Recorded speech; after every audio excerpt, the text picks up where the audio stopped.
اعوذ باللہ من الشیطان الرجیم بسم اللہ الرحمن الرحیم اانتم اشد خلقا ام السماء بناها رفع سمكها فسواها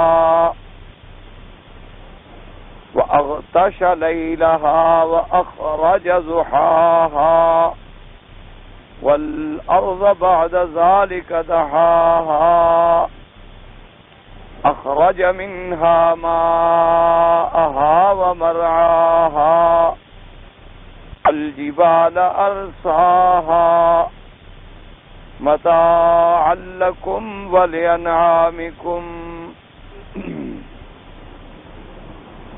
اللہ تبارک و تعالی نے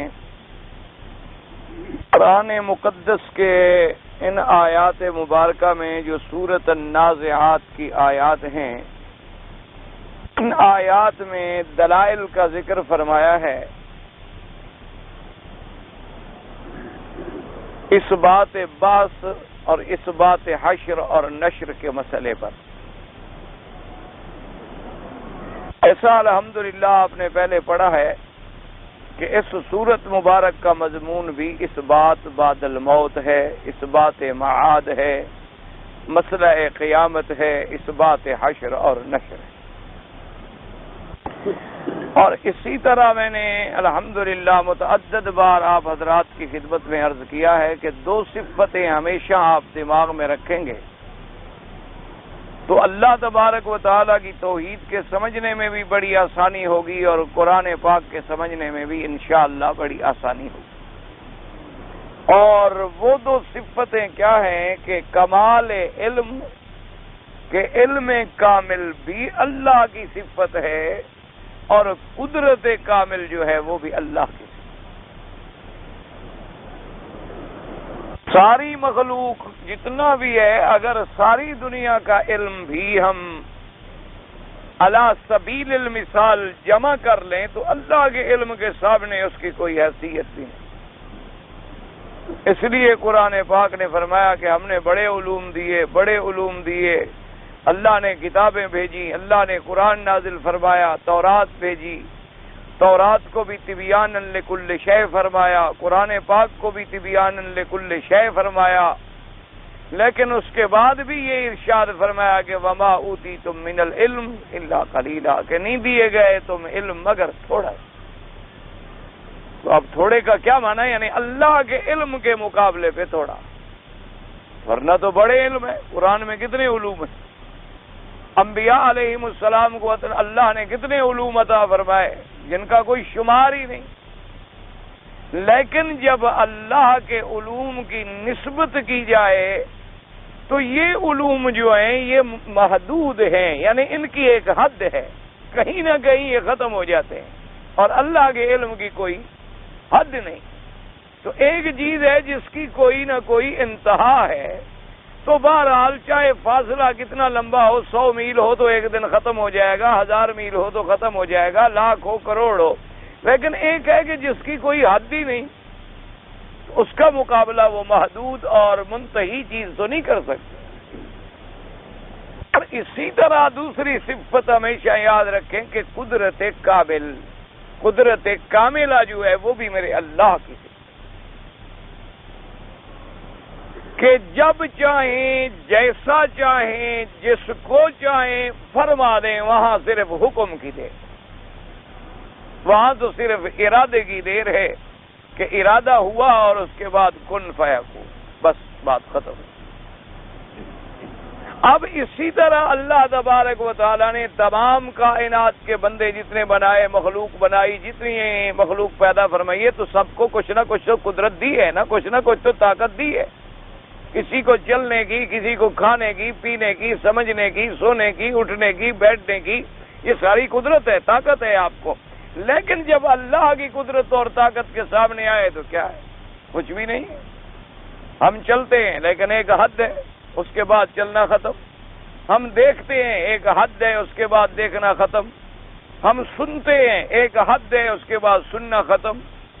ہم سمجھ رہے ہیں، ایک حد ہے، اس کے بعد سمجھنا ختم. ایک عمر ہے ختم ہو گئی، ہماری عمر ختم.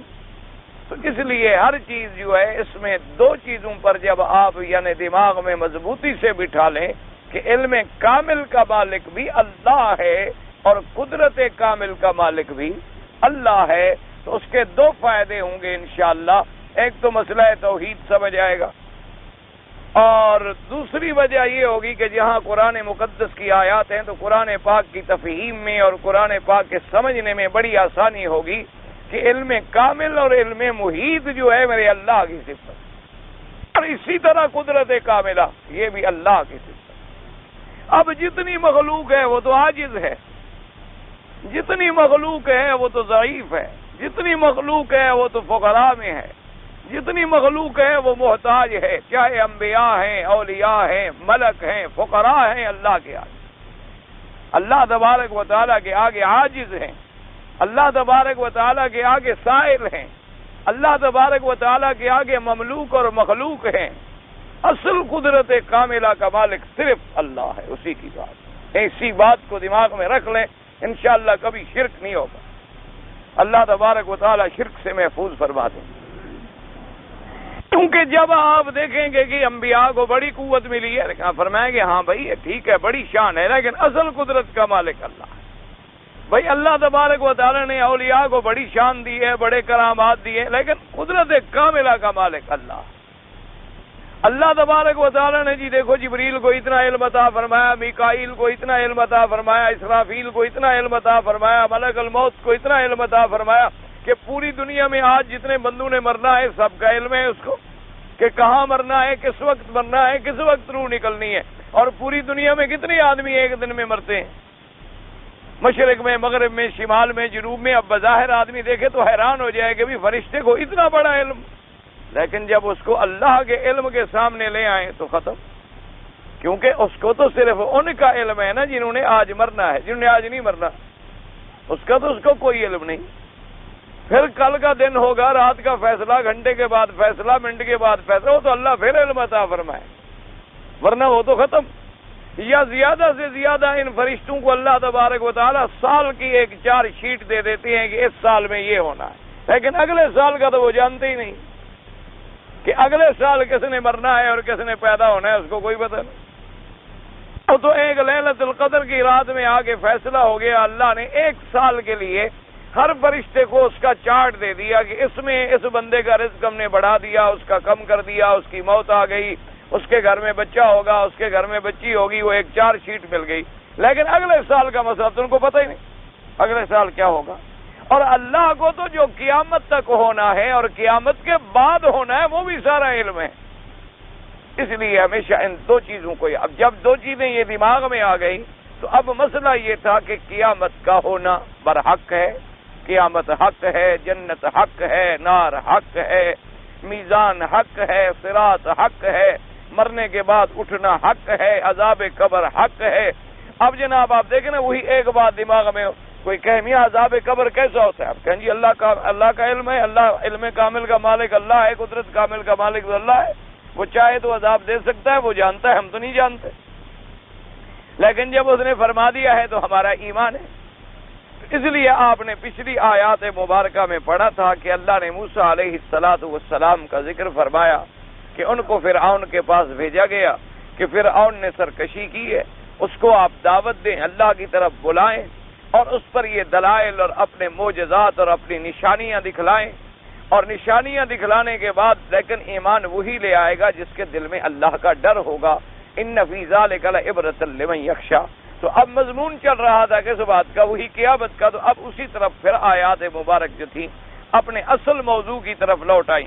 فرمایا انتم اشد خلقا ام السماء بناہا. اس میں مفسرین کی 2 قراتیں ہیں، بعضیں تو السماء پر وقف کیا ہے اور بناہا کو علیحدہ پڑھا ہے، یعنی وقف ہو گیا السماء پر. انتم اشد خلقا ام السماء، بس وقف ہو گیا.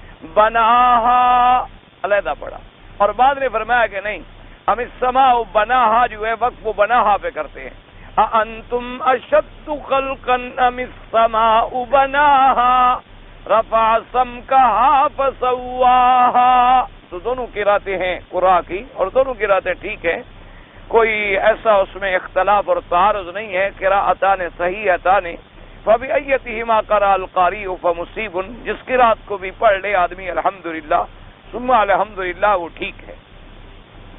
اب اللہ تبارک و تعالی نے فرمایا کہ یہ جو انکار بعض کرتے ہیں، انکار معاد کرتے ہیں، منکرین بعض اور منکرین معاد اور منکرین حشر و نشر، ان کو یہی انکار کی وجہ ہے نا کہ ہمارے مرنے کے بعد، مٹی میں مل جانے کے بعد ہمارے وجود کا کوئی نام و نشان بھی نہیں ہے، تو پھر ہم دوبارہ کیسے زندہ ہوں گے؟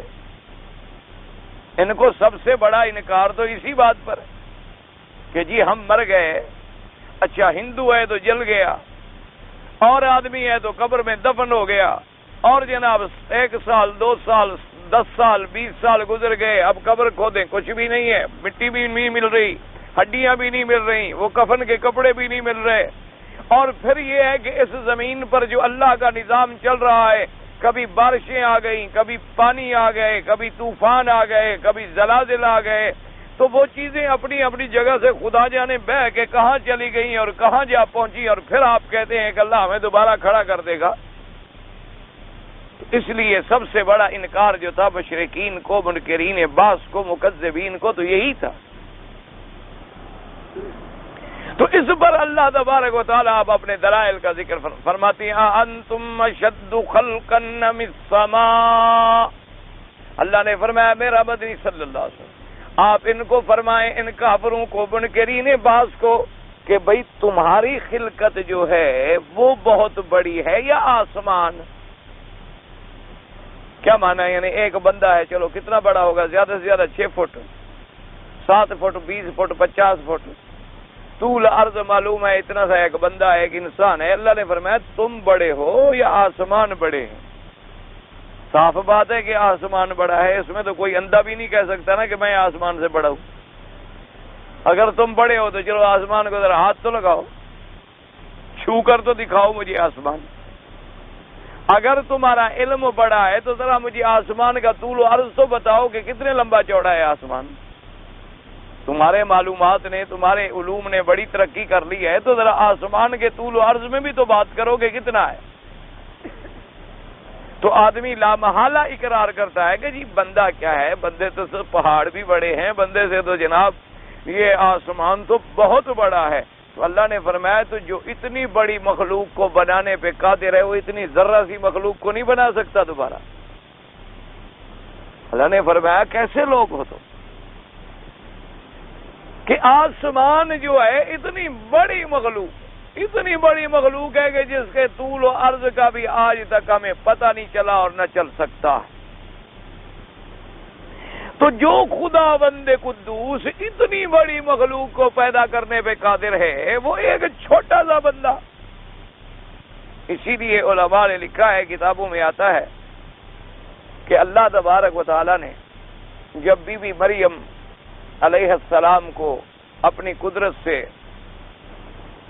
جبریل علیہ السلام کو بھیجا اور انہوں نے پھونک ماری اور حمل ٹھہر گیا حضرت عیسیٰ علیہ السلام کو، تو ان کے چاچے کا ایک لڑکا تھا یوسف، جس کا نام تھا یوسف النجار کے نام سے مشہور تھا، ان کے چاچے کا لڑکا تھا، اور اکٹھے ہی تقریباً انہوں نے زندگی گزاری ہے عبادت میں۔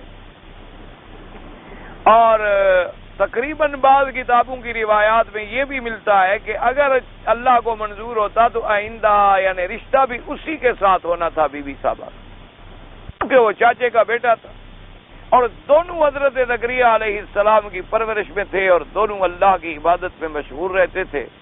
تو اب جب حمل کا مسئلہ بن گیا، جب بی بی صاحبہ کو حمل ہو گیا اور پیٹ ظاہر ہو گیا، اب بات تو نہیں چھپتی،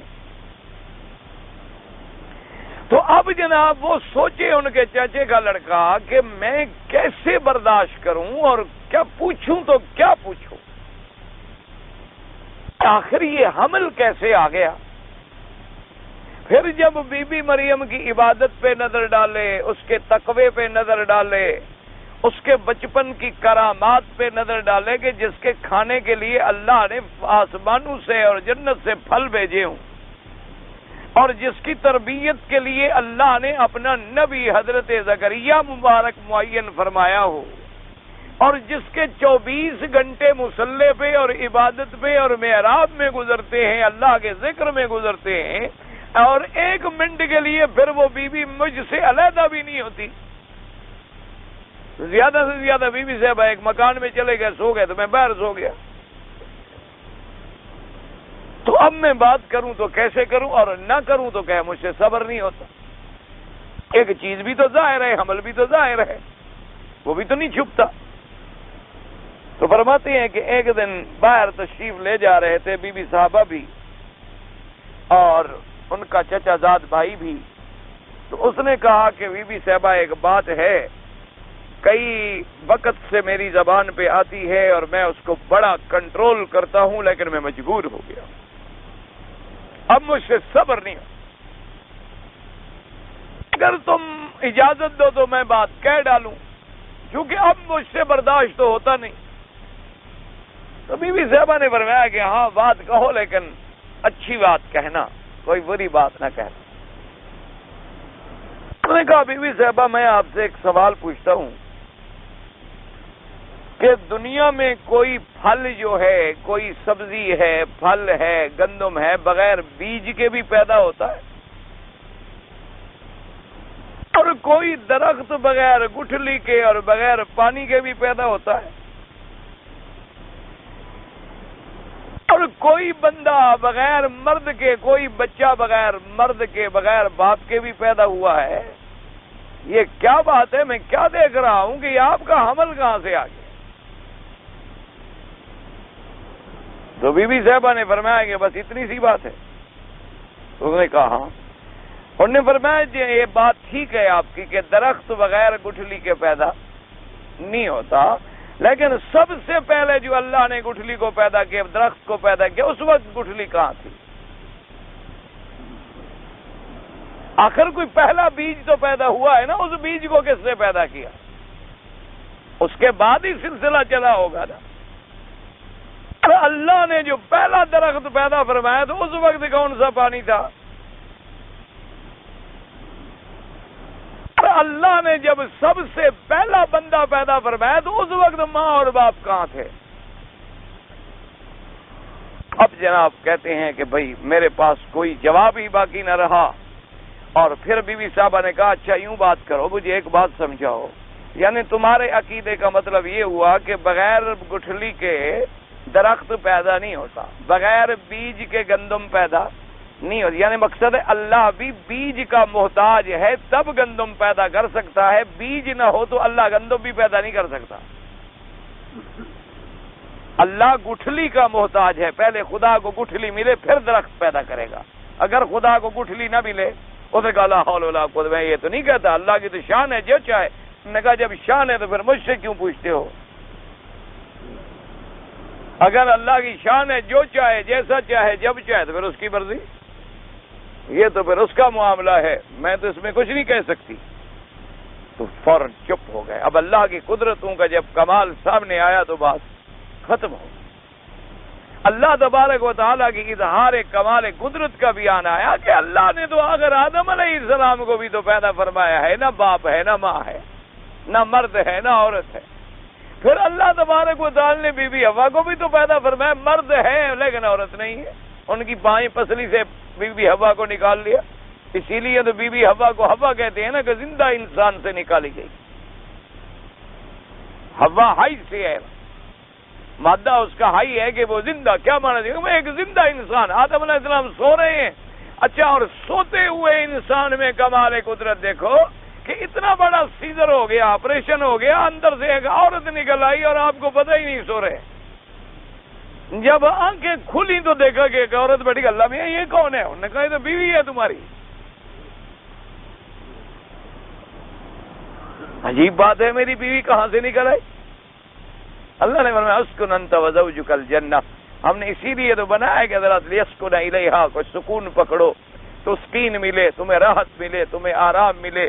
اکیلے جنت میں ہو تو چلو بیوی ہوگی تو ذرا تسکین کا سامان ہوتا ہے، اسباب ہوتے ہیں، اسی لیے تو علماء نے لکھا ہے نا کہ جو بیوی اپنے خاوند کو سکون نہیں پہنچا سکتی وہ تو بیوی کہلانے کی حقدار بھی نہیں ہے، اس لیے کہ اللہ نے تو بیوی بنائی اسی لیے ہے کہ خاوند کو تسکین پہنچائے، اس کو طمانینت قلب پہنچائے، اس کو خوشی پہنچائے، اس کو آرام پہنچائے کہ وہ تھکا ماندہ ہارا گھر سے باہر سے آئے تو گھر میں آگے اسے سکون، اسے راحت ملے، اسے آرام ملے۔ یہ نہ ہو کہ باہر سے بیچارہ آئے تو اندر آئے تو جہنم میں داخل ہو جائے، وہ بیوی نہیں ہوتی، وہ پھر اللہ کا عذاب ہوتا ہے، ہمارے کسی گناہوں کی وجہ سے اللہ مسلط فرما دے۔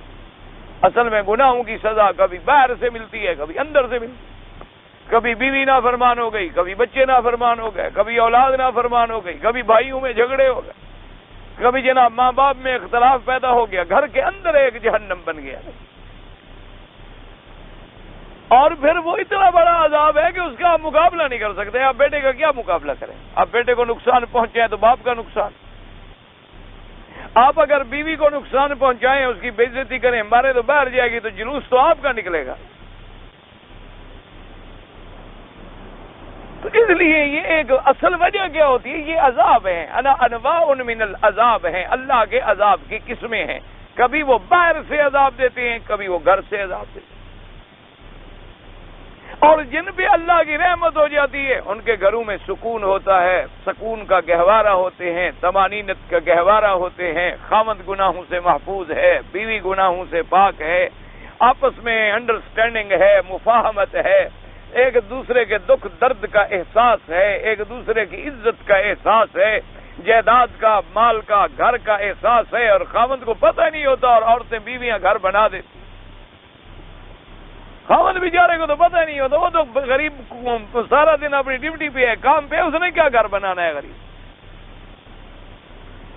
تو اس لیے ہمیشہ یاد رکھیں کہ اللہ تبارک و تعالیٰ اپنے کمال قدرت کا اظہار فرماتے ہیں کہ جو خدا آدم کو بغیر باپ اور ماں کے پیدا کرنے پہ قادر ہے تو بغیر باپ کے تو پھر تو آدھا کام رہ گیا نا۔ اللہ کے لیے تو وہ بھی مشکل نہیں تھا، یہ بھی مشکل نہیں، اللہ کے لیے تو دونوں آسان ہیں، لیکن بہرحال آدھا مسئلہ تو حل ہو گیا نا۔ تو اللہ نے فرمایا جب اتنا بڑا آسمان کوئی نہیں تھا میں نے بنا دیا، تم کیا ہو، تمہاری حیثیت کیا؟ اسی لیے قرآن دوسری جگہ لَخَلْقُ السَّمَاوَاتِ وَالْأَرْضِ أَكْبَرُ مِنْ خَلْقِ النَّاسِ، اللہ نے فرمایا آسمانوں اور زمینوں کا پیدا کرنا بندوں کے پیدا کرنے کے مقابلے پہ کیا، وہ تو بہت بڑا ہے۔ اسی طرح فرماتے ہیں ایک تیسری أَوَلَيْسَ الَّذِي خَلَقَ السَّمَاوَاتِ وَالْأَرْضَ بِقَادِرٍ عَلَىٰ أَن يَخْلُقَ مِثْلَهُم بَلَىٰ، اللہ نے فرمایا کیا جس نے آسمانوں اور زمینوں کو پیدا کیا ہے وہ تمہیں دوبارہ پیدا کرنے پہ قادر نہیں؟ اس لیے فرماتے ہیں کہ تم کیسے عقل کی باتیں کرتے ہو کہ جی ہم مٹی ہو جائیں گے، ہم گل جائیں گے، ہم سڑ جائیں گے، ہم فلاں ہو جائیں گے، ہم یہ ہو جائیں گے، تو جس خدا نے ان آسمانوں کو پیدا أَأَنْتُمْ أَشَدُّ خَلْقًا أَمِ السَّمَاءُ بَنَاهَا، آسمانوں کو بنا رَفَعَ سَمْكَهَا فَسَوَّاهَا، رَفَعَ سَمْكَهَا، سم کہتے ہیں علماء نے فرمایا اٹھان، ابھار، اونچائی، اور بعض علماء نے فرمایا ایک لفظ آتا ہے عمق، ایک آتا ہے عمق اور ایک سمک، وہ کہتے ہیں اگر اوپر سے یوں پیمائش کی جائے کسی چیز کی تو کہتے ہیں عمق، گہرائی کتنی ہے۔ مثلا ہم پانی کو پیمائش کریں اوپر سے کھڑے ہو کے تو ہم رسی ڈالیں گے، کوئی پتھر باندھ کے ڈالیں گے، کہیں گے جی 10 فٹ پانی گہرا ہے، اس کی گہرائی جو ہے وہ 10 فٹ ہے۔ لیکن اگر کسی نیچے والی چیز کو اوپر سے دیکھیں تو اس کو عربی میں سمک کہا جاتا ہے، کہ اتنا بڑا اٹھان ہے کہ دیکھو آسمان کو کتنا اٹھا دیا ہے کہ تا حد نظر، جہاں تک نظر چلی جائے آسمان جا رہا، اور جہاں ہماری نظر ختم ہوتی ہے ہمیں محسوس ہوتا ہے کہ یہ دیوار خیمے کے نیچے زمین تک آ گئی ہے، بس آگے شاید آسمان نہیں ہے، بس یہی اوپر سے ایسے خیمے کی طرح ایک ڈھکنا آ گیا، جب وہاں جاؤ تو پھر اونچا، پھر آپ آگے دیکھنا شروع کریں تو آپ کو سمجھ آئے گا کہ اچھا ہاں وہاں تک شاید ہے آسمان، لیکن جب آپ وہاں پہنچ جائیں پھر اور اونچا،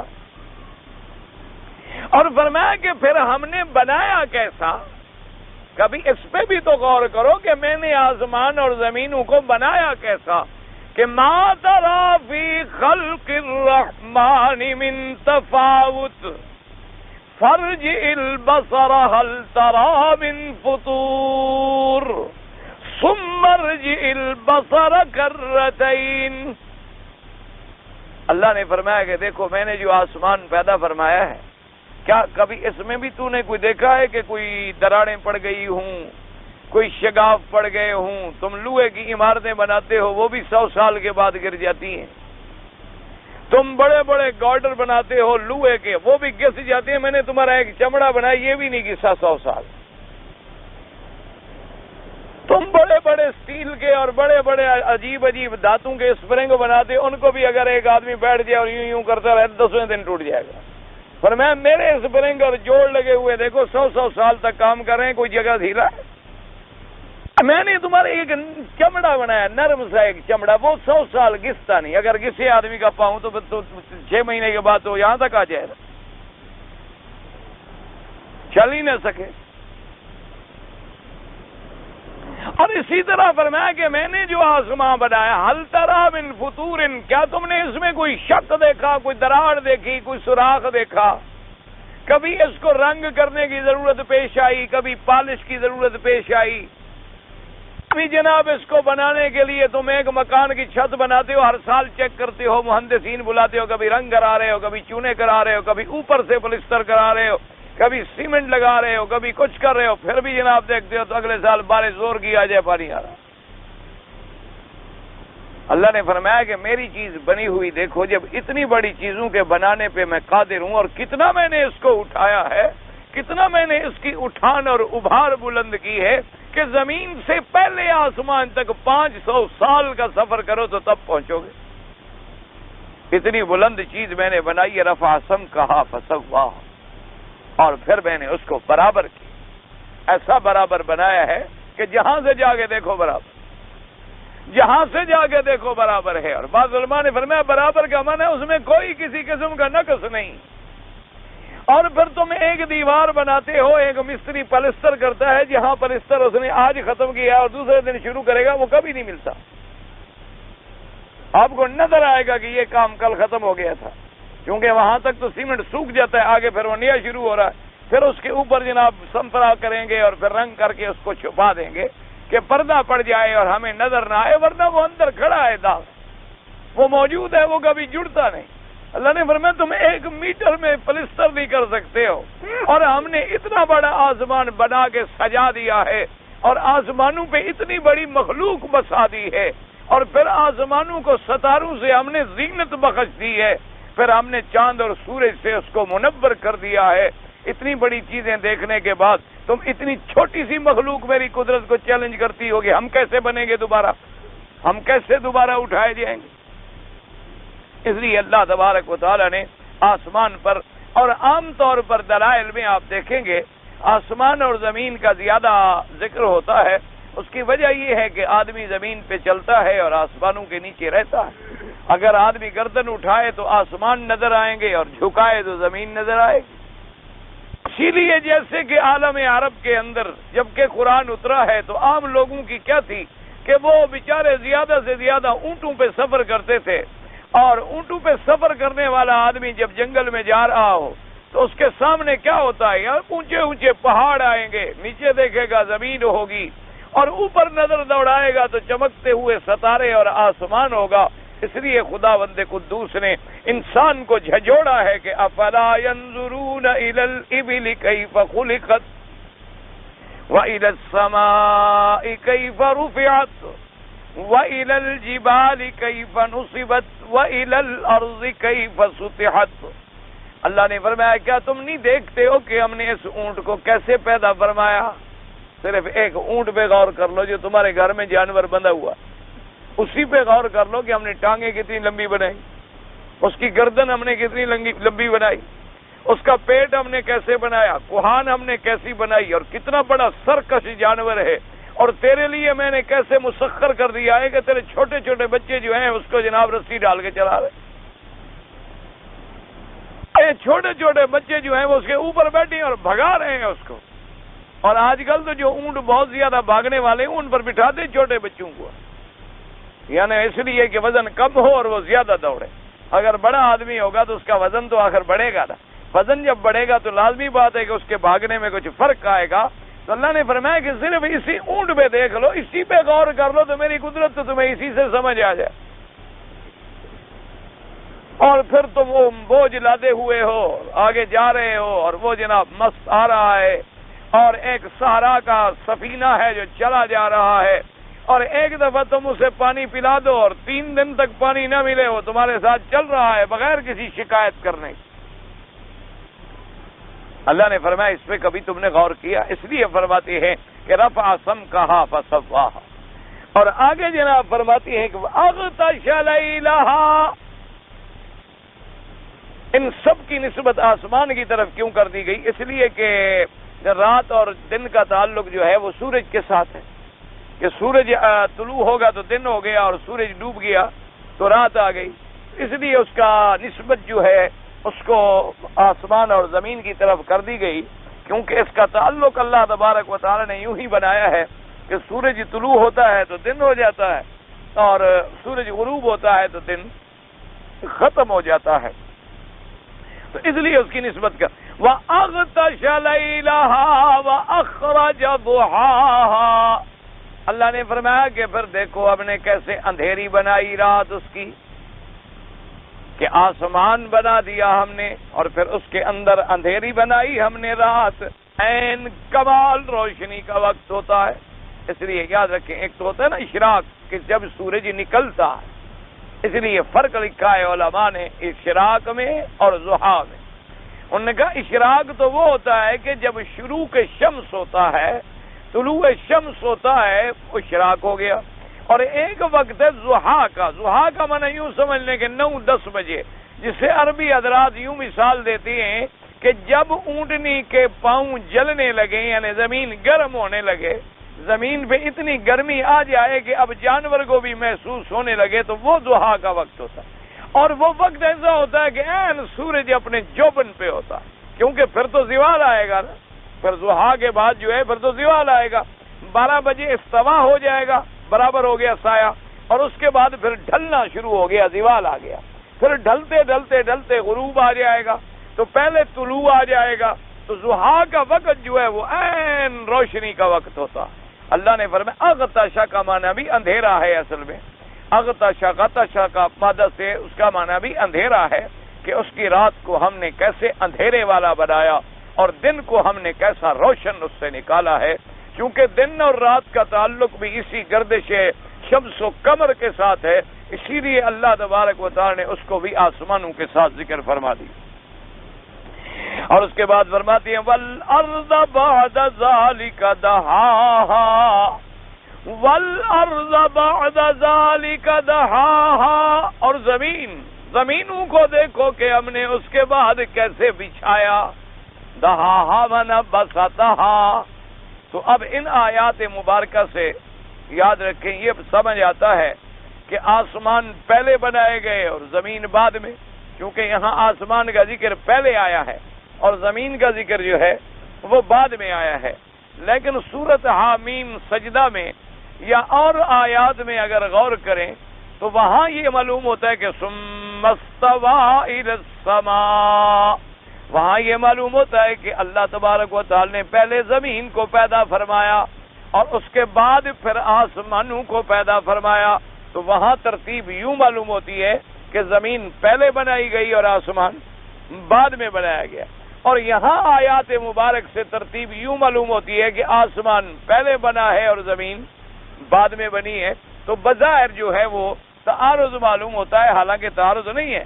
اور انہی چیزوں کو اللہ معاف فرمائے دشمن جو ہوتے ہیں نا، وہ ایسی ایسی جگہ ڈھونڈتے ہیں کہ دیکھو جی ایک جگہ قرآن کہتا ہے آسمان پہلے ہے زمین بعد میں ہے، ایک جگہ قرآن کہتا ہے زمین پہلے ہے اور آسمان بعد میں ہے. تو یہ اللہ کا اگر کلام ہے تو اس میں فرق کیوں آ گیا؟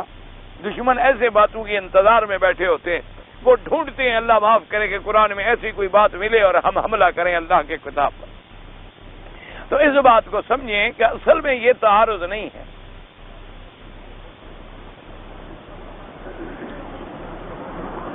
تعارض کیسے نہیں ہے؟ اس لیے کہ علماء نے فرمایا کہ اللہ نے سب سے پہلے جو ہے زمین کو بنایا. لیکن زمین کو بنا کے یعنی زمین کو پیدا تو کر دیا، پھر اللہ نے آسمانوں کو بنایا، چیزیں بنائی، پھر زمین کو بچھایا بعد میں گیا۔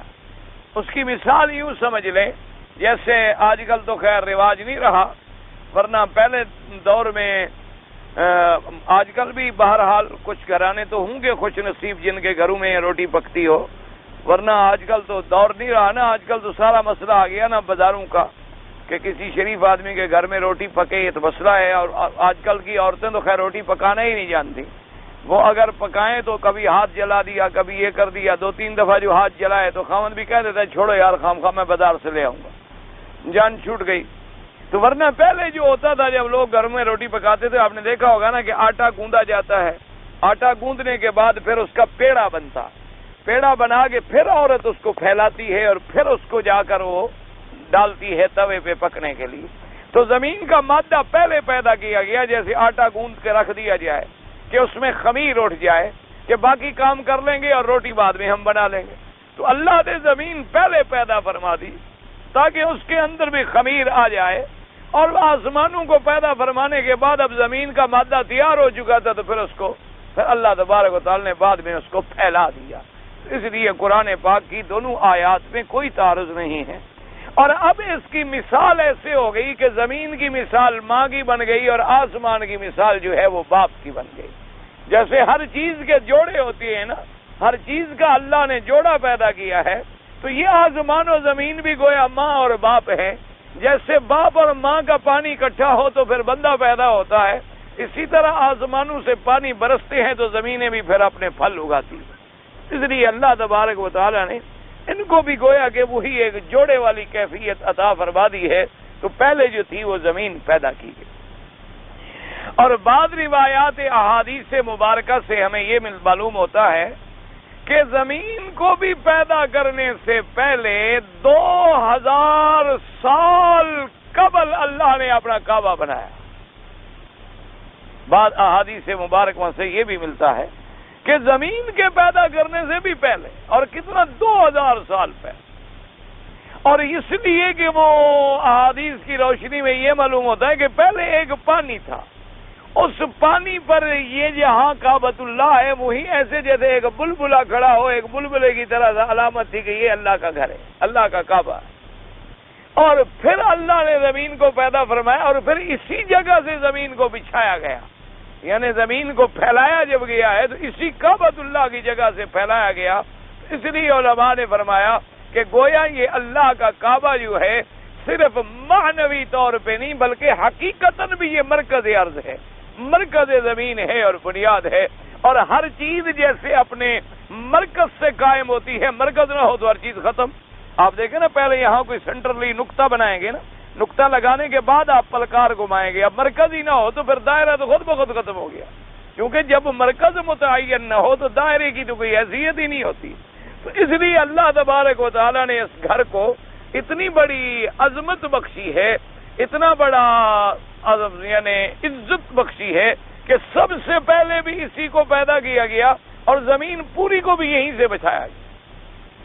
اور خدا کی قدرت یہ ہے کہ ایک دوسری آیت پاک میں قرآن مقدس میں آتا ہے کہ اللہ نے آسمانوں اور زمینوں کو حکم دیا کہ تم میری اطاعت کرو گے کہ نہیں، تو سب سے پہلے کہہ دیا اسی جگہ کی زمین نے کہا کہ ہاں اللہ میں آپ کی تابع ہوں۔ اس لیے اللہ نے پھر اسی کو شرف بخشا کہ اسی پر اپنا گھر رکھا کہ ساری کائنات کا وہ قبلہ بن گیا، زندگی میں بھی قبلہ ہے اور مرنے کے بعد بھی قبلہ ہے، یعنی آدمی زندگی میں بھی ادھر متوجہ ہوگا اور مرنے کے بعد بھی چہرہ جو ہے وہ اللہ کے قبلے کی طرف کیا جاتا ہے۔ تو اس لیے اس گھر کو سب سے پہلے پیدا کیا گیا اور پھر زمین کو بھی یہاں سے بچھایا گیا۔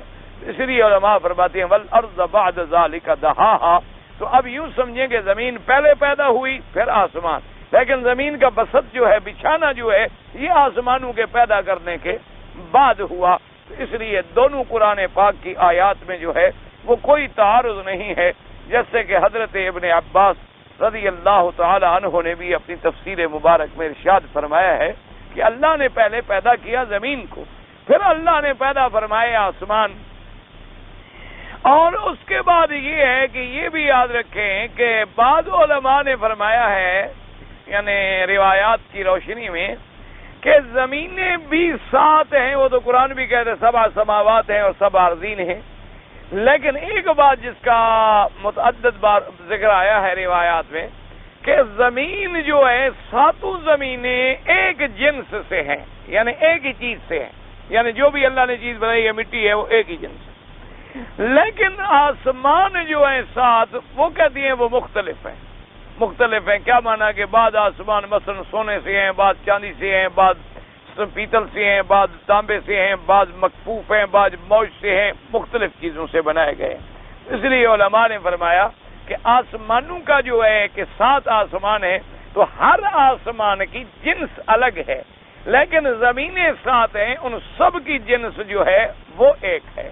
اچھا، اور ابھی تک جو ہے ہم صرف اسی زمین کے بارے میں نہیں چکر میں، ہمیں باقی زمینوں کا تو پتہ ہی نہیں، ابھی تک تو ہم صرف اسی زمین کی گہرائی اور گہرائی کو بھی نہیں معلوم کر سکے کہ ہم جتنی کھدائیاں کر رہے ہیں، مثلا میلوں تک نیچے چلے جاتے ہیں تیل نکالنے کے لیے، یا میلوں تک نیچے چلے جاتے ہیں ڈائمنڈ وغیرہ یا ہیرا وغیرہ نکالنے کے لیے، یا سونے کی جو کانیں ہیں یا ڈائمنڈ کی جو مائنز ہیں، بڑی بڑی کانیں ہیں ہیرے کی، آپ دیکھیں حیران ہو جائیں، 2 میل آدمی نیچے چلا جاتا ہے، 2 میل 3 میل کھدائی کر کے نیچے چلے جاتے ہیں، اور وہاں سے جا کے پھر ان کو اس کا خام مال ملتا ہے، خام مال کو پھر وہ بناتے ہیں اور کاٹتے ہیں، اور اس کے بعد جا کر اس میں سے پھر کوئی ہیرا نکل آتا ہے۔ تو اس لیے بہرحال تو ابھی تو ہم اسی پہلی زمین کے مسئلے میں ہیں، اور اللہ نے یہ 7 بنائی ہے۔ 7 زمینوں کا علم جو ہے تفصیل کے ساتھ وہ کسی کو نہیں ہے ماں سوائے اللہ تبارک و تعالی، اس لیے کہ دنیا کو تو آج تک اسی زمین کے طول و عرض کا بھی پتہ نہیں چلا، دنیا کو تو آج تک سمندر کے طول و عرض کا بھی پتہ نہیں چلا، دنیا کو آج تک آسمان کے طول و عرض کا بھی پتہ نہیں چلا، اور پھر اللہ کے جو سیارات ہیں جیسے سورج ہے وہ آپ کی اس زمین سے 12,000 میل بڑا ہے، اتنا بڑا سورج ہے، اتنا بڑا وہ قرہ ہے، اتنا بڑا قرہ ہے کہ اس زمین سے 12,000 میل گویا کہ بڑا ہے، اتنا بڑا اس کا حجم ہے۔ اچھا، اور ہم بظاہر دیکھتے ہیں کہ سورج زمین میں ڈوب رہا ہے یا سورج سمندر میں ڈوب رہا ہے، وہ اتنا بڑا قرہ کہاں ڈوب جائے گا چھوٹی سی چیز میں، سوال ہی پیدا نہیں ہوتا، وہ تو دیکھنے والے کی نظر ایسے سمجھتی ہے، نظر کو دھوکا ہوتا ہے، ورنہ اتنی بڑی چیز جو ہے اس نے زمین میں تھوڑا ڈوبنا ہوتا۔ تو اس لیے بہرحال اللہ تبارک و تعالی نے فرمایا کہ دیکھیں میری قدرت کو کہ اغطش لیلہا واخرج ضحاہا والارض بعد ذلک دہاہا، پھر ہم نے زمین کو اس کے بعد جو ہے بچھایا۔ اب اس کے بعد فرماتے اخرج منہا ماءہا ومرعاہا، اللہ نے فرمایا پھر نکالا ہم نے اس زمین سے، اخرج منہا ماءہا ومرعاہا، پانی بھی، اور مرعا کہتے ہیں چارہ، اصل معنی ہوتا ہے کھانے کے لیے، مرعا جو اصل میں استعمال تو ہوتا ہے کہ جس میں جانور چرتے ہوں، لیکن کبھی کبھی یہ لفظ عام استعمال میں آتا ہے، چاہے جانور بھی کھاتے ہوں اور انسان بھی کھاتے ہیں۔ اب دیکھو نا جی، گندم کا کھیت ہوتا ہے تو جب گندم کے دانے ہیں تو وہ انسان کے کام آ جاتے ہیں، اور گندم کی باقی چیزیں جو ہیں وہ جانوروں کے کام آ جاتی ہیں، تو اس لیے وہ کھیت بھی ہوتا ہے، اور کھیت کے بعد جب گندم کٹ جائے تو وہی پھر جانوروں کے لیے کھیت بن جاتا ہے، ہمارے لیے وہ غذا ہے اور جانوروں کے لیے بھی وہ غذا ہے۔ اور پانی جو ہے اللہ تبارک و تعالی نے پھر دیکھیں کہ زمینوں سے بھی پانی نکالا، اس لیے یاد رکھیں کہیں کہیں یہ آتا ہے کہ پانی زمین سے نکالا جاتا، اور کہیں کہیں یہ آتا ہے کہ پانی آسمانوں سے برستا ہے۔ قرآن پاک فرماتا ہے وَأَنزَلْنَا مِنَ السَّمَاءِ مَاءً مُبَارَكًا، اور اسی طرح قرآن پاک فرماتا ہے فَفَتَحْنَا أَبْوَابَ السَّمَاءِ بِمَاءٍ مُنْهَمِرٍ وَفَجَّرْنَا الْأَرْضَ عُيُونًا فَالْتَقَى الْمَاءُ عَلَى أَمْرٍ قَدْ قُدِرَ، کہ ہم نے حضرت نوح علیہ السلام کے زمانے میں آسمانوں کے دروازے بھی کھول دیے کہ پانی برسے، اور اللہ نے زمین کو بھی حکم دیا کہ تم اپنے چشمے نکالو، تو زمین و آسمان کے دونوں پانی جب ملے تو طوفان نوح آ گیا، اللہ کا فیصلہ جو تھا وہ پورا ہو گیا۔ اس لیے تو یاد رکھیں علماء نے فرمایا یہ تعارض نہیں ہے، آسمانوں سے بھی برسایا جاتا ہے، پھر آسمانوں سے برسانے کے بعد بادلوں میں بھی محفوظ رکھا جاتا ہے، اور بادلوں سے برسانے کے بعد پہاڑوں پر برف کی شکل میں بھی محفوظ رکھا جاتا ہے، اور پھر اس پانی کو زمین کے رگوں کے اندر داخل کر کے اس کا مرکز زمین بھی بنا دیا جاتا ہے۔ اس لیے کبھی آپ کنویں کھودتے ہیں، کبھی آپ چشمے نکالتے ہیں، اور کبھی پانی بارش کا آپ کو ملتا ہے، کبھی پہاڑوں سے گر کے دریا بن کے بہتے ہیں، اس لیے اس کی کیفیات مختلف ہیں۔ اس لیے قرآن پاک نے کہیں کسی چیز کا ذکر فرمایا، کہیں کسی چیز کا ذکر فرمایا ہے، تو یہ تعارض نہیں ہوتا اللہ کے کلام میں۔ اور اسی سے یہ بات بھی سمجھ لیں کہ ہر چیز کی حیات جو ہے وہ اللہ نے پانی سے رکھی۔ اللہ تبارک و تعالی نے ہر چیز کی زندگی جو ہے وہ پانی سے رکھی۔ اس لیے فرمایا کہ وَجَعَلْنَا مِنَ الْمَاءِ كُلَّ شَيْءٍ حَيٍّ، اللہ نے فرمایا کہ ہم نے ہر چیز کو جو زندگی بخشی ہے وہ پانی سے دی ہے، یعنی پانی نہ ہو تو زندگی کا آثار باقی رہنا جو ہے وہ نہیں رہ سکتے ہیں۔ تو اس لیے اللہ تبارک و تعالی نے یہاں پر آسمانوں کا بھی ذکر فرمایا، آسمانوں کے بعد لیل و نہار کا بھی ذکر فرمایا، ظلمت و روشنی کا بھی ذکر فرمایا۔ اللہ تبارک و تعالی نے یہاں زمین کا بھی ذکر فرمایا، اور زمین کے بعد اللہ تبارک و تعالی نے ماء اور مرعا کا بھی ذکر فرمایا، اور اس کے بعد فرماتے ہیں اخرج منها ماءها ومرعاها والجبال ارساها والجبال ارساها، کہ وہ ذات پاک جس نے پہاڑوں کو پھر ثابت کیا، جما دیا۔ کہیں فرماتے ہیں میخیں بنا دیا، کہ میخیں جب گاڑ دی جائیں تو چیز جم جاتی ہے نا، ہلتی نہیں، تو اس لیے اللہ نے زمین کی میخیں بنا دیا پہاڑوں کو۔ اور ارسا کا من اثبتها، ثابت کر دیا، ٹھکا دیا، جما دیا، کہ اتنے بڑے بڑے پہاڑ، تاکہ زمین جو ہے وہ حرکت نہ کر سکے، وہ اضطراب میں نہ آئے۔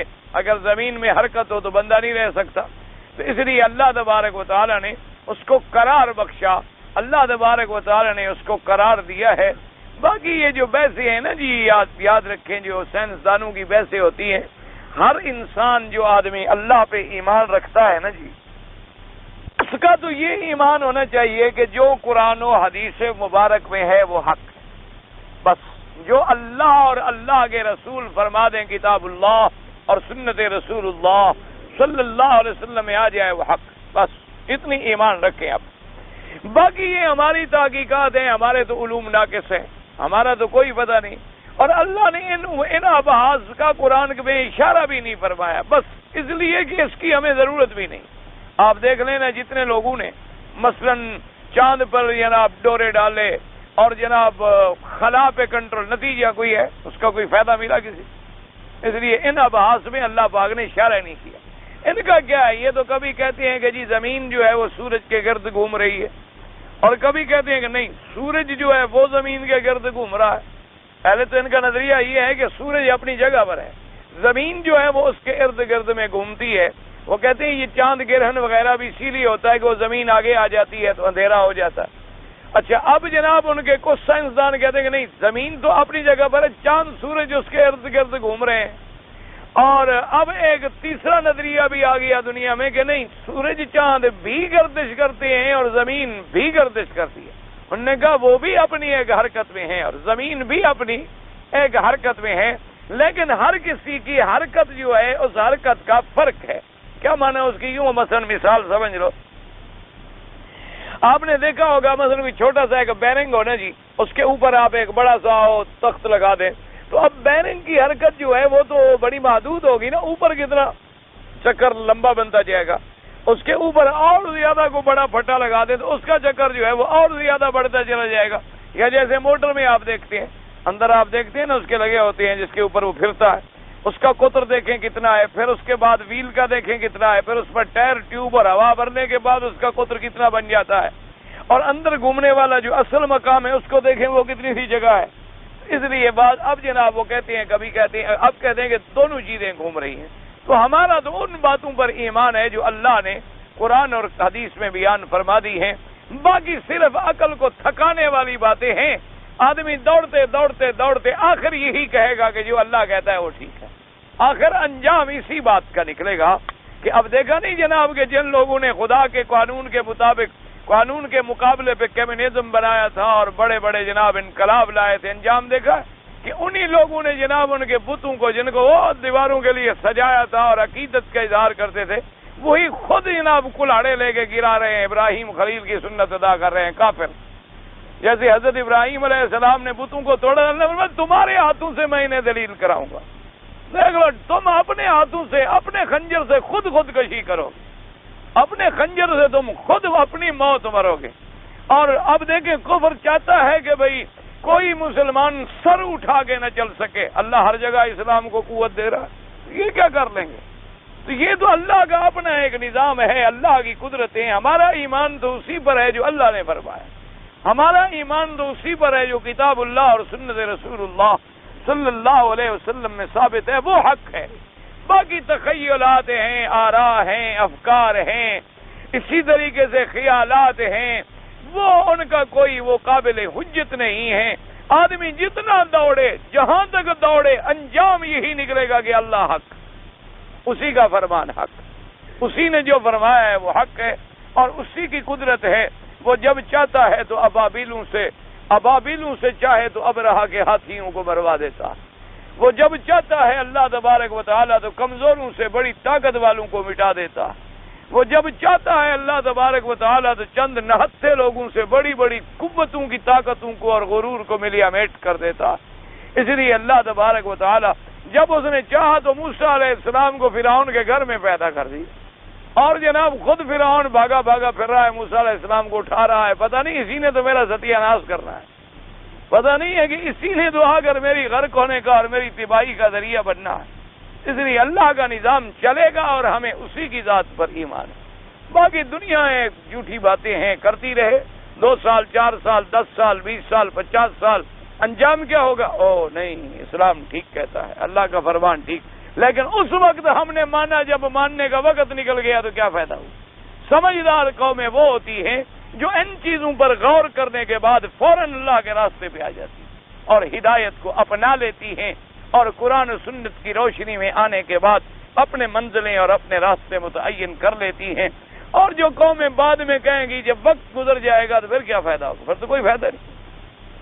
اس لیے فرمایا والجبال ارساها متاعا لکم ولانعامکم، اللہ نے فرمایا یہ ساری چیزیں جو ہم نے بنائی ہیں ان میں تمہارے لیے بھی نفع، تمہارے لیے بھی فائدہ، اور تمہارے جانوروں کے لیے بھی، تمہارے چوپایوں کے لیے بھی، کیونکہ جانور بھی تو میں نے تیرے لیے زینت بنائے ہیں نا، والخیل والبغال والحمیر لترکبوها وزینہ، اللہ نے فرمایا میں نے گھوڑے بنائے، خچریں بنائیں، سب کچھ کیا ہے؟ تیری زینت کے لیے۔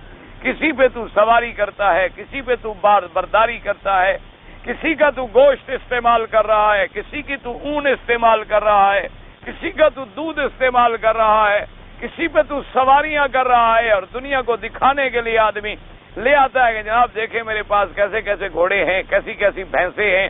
بڑے بڑے ذمہ دار تو پھر یہی چیزیں دکھاتے ہیں نا کہ جی آئیں جی آپ کو لے چلیں، ہم اپنا مال مویشی دکھائیں، ذرا دیکھیں کہ جناب یہ نیلی کی ہم بھینس لائے ہیں، اور جناب یہ عربی نسل کا اپنے گھوڑا منگایا ہوا ہے ماشاءاللہ، اور یہ جناب گائے دیکھیں ساہیوال کی منٹگمری بریڈ کی یہ گائے ہم نے رکھی ہوئی ہے جناب، اور جناب یہ بکریاں دیکھیں جی یہ ٹیڈی ہے، اور یہ پتہ نہیں کیا کیا بلائیں، کئی قسم کی تو اللہ نے بکریاں پیدا فرمائی، کئی اقسام پیدا، کوئی بڑا قد ہے، کوئی چھوٹا قد ہے، کوئی ایسے چل رہی ہے جیسے ماشاءاللہ کوئی ناچتی ہوئی جا رہی ہو، اور باقاعدہ پاؤں میں وہ باندھ دیتی ہیں گھنگرو، تو بڑی عجیب عجیب سی آوازیں آتی ہیں، عجیب خدا کا نظام ہے، اللہ کی قدرت۔ اس لیے فرمایا یہ سب کچھ میں نے تیرے لیے بنایا ہے، متاعا لکم ولانعامکم، تمہارے جانوروں کے لیے، اور وہ پھر جانور بھی تیرے لیے بنائے ہیں، لیکن سب مجھے مانتے ہیں، ایک تو ہے جو میری قدرتوں کا منکر، کہ میں نے سب کچھ تیرے لیے بنایا اور تجھے اپنے لیے بنایا، کہ میں نے ساری کائنات کو بندے کے لیے بنایا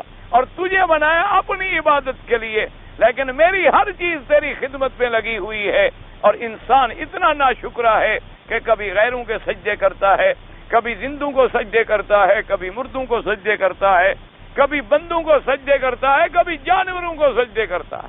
ایسی بھی مخلوق ہے نا جن کے نزدیک سانپ، اب دیکھو ہندو سانپ آ جائے سجدہ کریں، کیا ہے جی یہ بھگوان، بڑا بچھو دیکھ لیں تو وہ بھی بھگوان ہے، اس کو بھی سجدہ کریں گے، دریا موج میں آ جائے وہ ماشاءاللہ وہ بھی بھگوان، خدا ہے جوش میں آیا ہوا، اسی طریقے سے جناب بجلی میں کڑک آ جائے وہ بھی بھگوان آ گیا، اور اسی طریقے سے اللہ تبارک و تعالی رحمت فرمائے کہ ابھی تک آپ دیکھیں بعض ہندوؤں کے جو لوگ ہند میں رہتے ہیں، ہندوستان وغیرہ میں مسلمان بھائی ہمارے، ان سے پوچھیں کہ بعض ان کے مندروں پر انہوں نے اللہ معاف فرمائے عورت کا شرمگاہ اور مرد کی شرمگاہ کی علامات بنائی ہوئی، کیا ان کو اس کو بھی وہ پوجتے ہیں کہ جی بچہ تو آخر اسی سے پیدا ہوتا ہے نا، یہ بھی تو بچہ دینے والی چیزیں ہیں نا، وہ کہتے ہیں اس کو بھی پوجتے ہیں، اس کی باقاعدہ عبادت کرتے ہیں، باقاعدہ ان کی کتابوں میں لکھا ہوا ہے لنگم، باقاعدہ اس کی عبادت کرتے ہیں، یہ نہیں کہ میں ایسے کہہ رہا ہوں، ان کی کتابوں میں لکھا ہوا ہے باقاعدہ کہ بھی یہ بھی توالد اور تناسل کا ذریعہ ہے نا،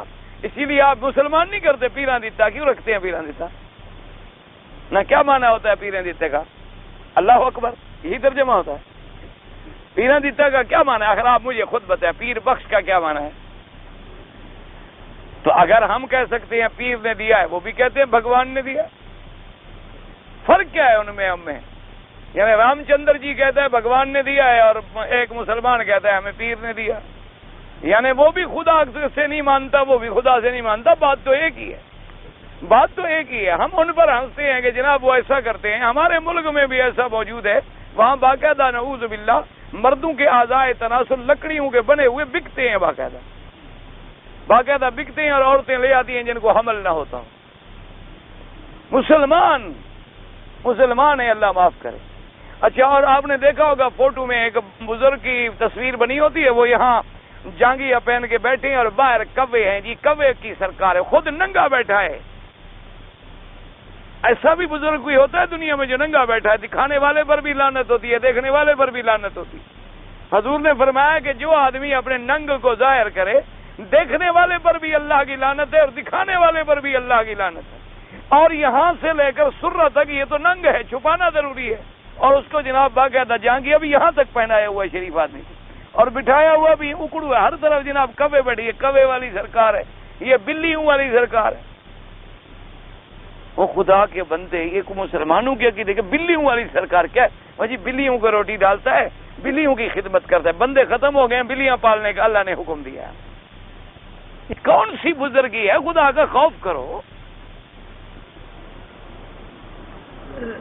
نہیں، چلو آپ مجھے مسئلہ بتائیں، ایک کتا بھی مر رہا ہے، بلی بھی مر رہی ہے، ایک بندہ بھی مر رہا ہے، تو کس کا حق زیادہ ہے؟ یعنی بھوکے ہیں، تینوں چیزیں بھوکی ہیں، کتا بھی مر رہا ہے، بلی بھی مر رہی ہے، بندہ بھی مر رہا ہے، تو ہم سب سے پہلے کس کی بھوک کے علاج کریں؟ بندے کا۔ تو اللہ کی مخلوق کو ہم سب کو کھانا کھلا لیا، باقی بلی کتے رہ گئے تھے، اور خدا کے بندوں کو کھلانے میں تو اللہ کا ولی نہیں بنا، تو بلیوں کو کھلانے میں بن گیا۔ ہاں ٹھیک ہے، وہ بھی جانور ہے، اس پر بھی رحم کرو، کوئی منع نہیں، کوئی منع نہیں ہے، تمہارے گھر میں جانور ہے، حکم ہے کہ اس کے بھی حقوق ادا کرو۔ ایسا نہ کرو کہ اس کو باندھ دو، نہ تم خود روٹی دو، نہ بیچاری باہر چل پھر کے کہیں کھائے۔ بلی کی وجہ سے بھی اللہ نے ایک عورت کو جہنم میں ڈال دیا، وہ حقوق کی بات ہے۔ یہ نہیں ہے کہ اسی کو ایک آدمی ذریعہ بنا لے اور ایک کوے والی سرکار، ایک بلی والی سرکار، ایک جانور والی سرکار، ایک بندے والی سرکار، ایک سبز سرکار، ایک چادر والی سرکار، ایک پگڑی والی سرکار، وہ سرکار ہی سرکار ہے، خدا تو کہیں نظر ہی نہیں آتا۔ ہمارے ملک میں تو نعوذ باللہ اللہ میں خود چھٹی پہ بھیجا ہوا ہے، تمام اختیارات جو ہیں وہ بزرگوں کے پاس ہیں۔ بم گرتا ہے تو بزرگ قبر سے نکل کے پکڑ لیتا، کرتا 65 میں 70 میں نہیں پکڑتا، 77 میں وہ ناراض تھے، انہوں نے کہا مرو تم، ہم نہیں پکڑتے بم، بس ٹھیک ہے، ہم نے 65 میں پکڑے، تم نے کون سا ہمیں فائدہ پہنچایا؟ ہم تو وہی کے وہی ہیں، ہم نے اتنے تمہیں فائدے دیے، کم سے کم تم ہمیں قبر سے نکال لیتے، ہم بھی زندہ ہو گئے، باہر آتے، اس ملک میں رہتے، ہم تو اسی طرح قبروں میں سوئے ہوئے، فائدہ تو ہوتا کچھ نہیں، مرو تم، جان چھوٹے۔ عقیدے ہیں، خدا کے بندے خوف کرو۔ حضور کے سامنے صحابی ہاتھ دے تو ہاتھ ٹوٹ جائے اور ہمارے پیر پکڑ لیں۔ اللہ کے نبی کا صحابی تو تیر کو نہیں پکڑ سکا، تیر آیا اور ہاتھ چھلنی ہو گیا، تلوار آئی ہاتھ کٹ گیا، میرے مدنی کا جھنڈا گر گیا۔ کوئی عقل کرو۔ حضرت جعفر تیار کو کیوں تیار کہتے ہیں کہ دائیں ہاتھ میں جھنڈا تھا، ظالم نے تلوار ماری، انہوں نے بائیں ہاتھ میں پکڑ لیا، اس نے بائیں ہاتھ میں تلوار ماری، اس نے منہ میں پکڑ لیا، اس نے گردن پہ ماری، شہید ہو گئے اور جھنڈا گر گیا۔ حضور نے فرمایا میں نے دیکھا میرا صحابی فرشتوں کے ساتھ اڑتا ہوا جا رہا۔ تو وہاں تو ہاتھ کٹ گئے، وہاں تو ہاتھ نہیں بچا، اور ساری دنیا کے ہم پیر اکٹھے کریں تو حضور کے صحابی کے ایک قدم کے برابر بھی نہیں ہو سکتے، ایک پاؤں کی انگلی کے برابر بھی نہیں ہو سکتے، کیونکہ صحابی وہ ہوتا ہے جس نے زیارت کی ہو حضرت محمد الرسول اللہ صلی اللہ علیہ وسلم. اللہ کے اولیاء کی کرامات برحق ہیں، لیکن ایسی کرامتیں بیان نہ کرو کہ کل کافر ہمارے لیے شرمندگی کا ذریعہ بنے.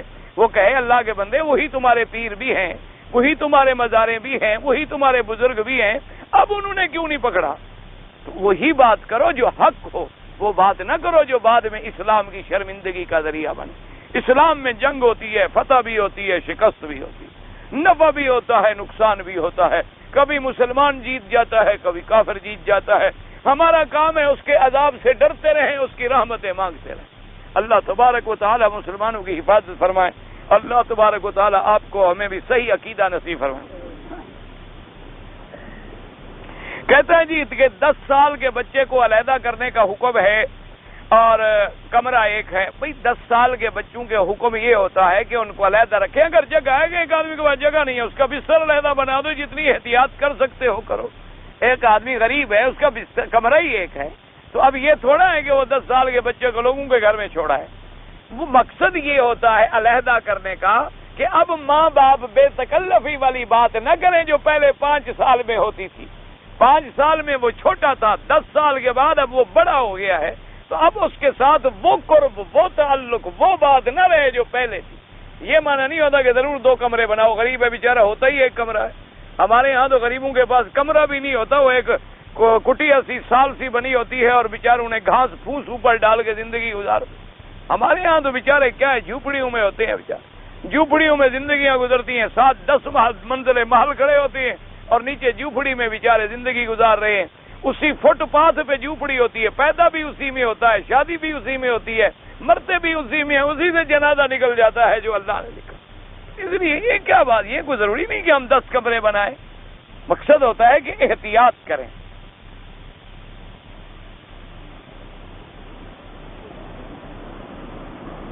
ایک آدمی اگر اپنی بیوی کے ساتھ سوتا ہے، اذان ہونے سے پہلے یعنی وقت تھا، جب اذان ہو گئی تو اس نے وضو کیا اور کلی کی اور غسل کیا تو نیت کر لی روزے کی، ٹھیک ہے، کیا ہو گیا؟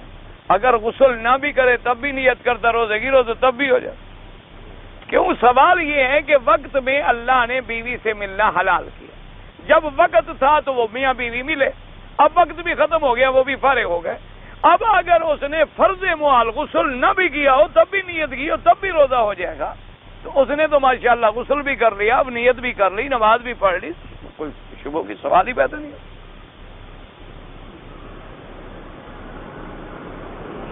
بہرحال جی گزارش یہ ہے کہ کوئی آدمی حرم کے سامنے مثلا مکان میں رہتا ہو اور وہ حرم کی نماز کے ساتھ نماز پڑھے، تو بعض امام مالک رحمۃ اللہ علیہ فرماتے ہیں کہ اگر صفیں نظر آئیں تو جماعت ہو جاتی ہے، لیکن امام ابو حنیفہ رحمۃ اللہ علیہ کا نزدیک مشکل ہے. صلی اللہ علیہ وسلم محمد وعلی